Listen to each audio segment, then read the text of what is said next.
ایک تو میڈیا پر جو پابندیاں اس وقت پورے پاکستان کے اندر ہم فیس کر رہے ہیں، یہ میڈیا کے حوالے سے، پابندیوں کے حوالے سے ایک بدترین دور ہے۔ ایک تو یہ فرما دیجئے کہ یہ پابندیاں کب اور کیسے ختم ہوں گی کہ جرنلسٹ کو اپنی مرضی سے لکھنے اور بولنے کی اجازت مل جائے، جو فریڈم آف ایکسپریشن جس کے مسلم لیگ نون، پیپلز پارٹی، تمام پولیٹیکل پارٹیاں وہ اس کی دائی ہیں، دعوے دار ہیں، لیکن عملاً اس طرح نہیں ہے۔ دوسرا، آپ نے بھی ایک معاشی پلان کی بات کی کہ پیرالل ہم آئی ایم ایف کے جو قرضے ہیں ان سے جان چھڑوا سکتے ہیں، بہت اچھی بات ہے، ہمیں پاؤں پہ کھڑا ہونا ہے، لیکن کیونکہ حکومت کا ٹینیور ختم ہونے جا رہا ہے، آگے اگست کے اندر اس کا ٹینیور ختم ہوگا، انٹرم گورنمنٹ آئے گی اور اس کے بعد نئی گورنمنٹ آئے گی، اس پلان کو کیسے آگے لے کے جایا جائے گا؟ کیونکہ اس گورنمنٹ کا جب ٹینیور ختم ہوگا اس کے بعد تو انٹرم اور اگلی گورنمنٹ پہ ہے۔ بہت اچھا یہ آپ کا سوال تھا۔ میں پہلا سوال جو پابندیوں کے بارے میں کسی پابندی کے حق میں نہیں ہوں، اور جو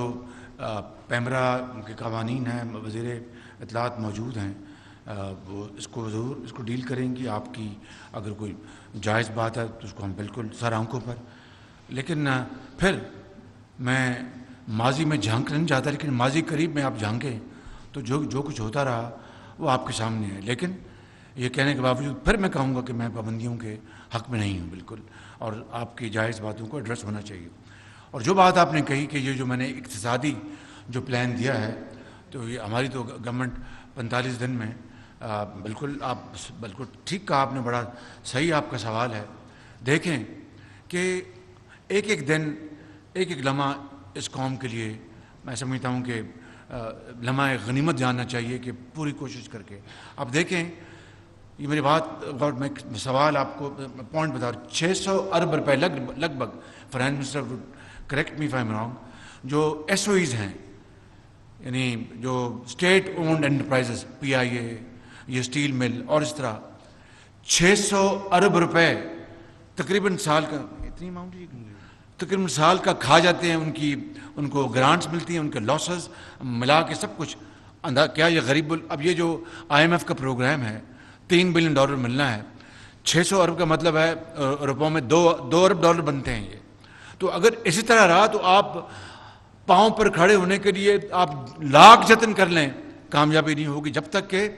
جس کا کام اس کو ساجے۔ یہ کام پرائیویٹ سیکٹر کا ہے۔ حکومتیں اپنا جو ایئر کمپنیاں، اسٹیل ملیں، اسٹیمل پلانٹس، اپنا پیٹرولیم انڈسٹریز، ٹیکسٹائل، یہ حکومتوں کا کام نہیں ہے۔ حکومتوں کا کام ہے ان کو پالیسی دینا، فیسیلیٹیٹ کرنا، ان کو ون ونڈو کے ذریعے ان کی مدد کرنا۔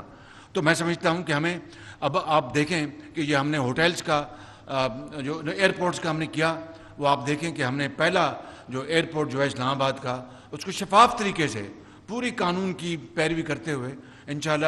امید ہے کہ اگست کے شروع میں شاید ہم اس کو شفاف طریقے سے اس کو دے دیں، آؤٹ سورس کر دیں، اور اس کا جو فارن ایکسچینج آئے گا وہ خزانے میں جائے گا۔ اسی طرح پی آئی ہے،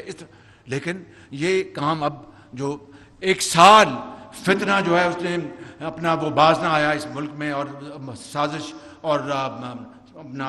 بدترین فتنہ پھیلایا گیا اس ملک میں، اس نے تباہی کر دی۔ کیا مجھے بتائیں کون آئے گا یہاں پر اپنا انویسٹ کرنے؟ میں آپ کو میری طرف دیکھیں، میں آپ کو کہہ رہا ہوں بالکل ایمانداری سے کہ فتنہ اگر ہو،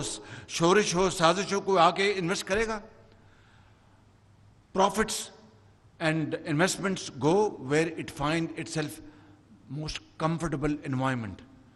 یا پاکستانی سرمایہ کار کو لے لیں، باہر کو چھوڑ دیں، وہ نہیں سرمایہ کاری کرے گا جب اگر فتنہ ہوگا، سازش ہوگی، شورش ہوگا، انسٹیبلٹی ہوگی۔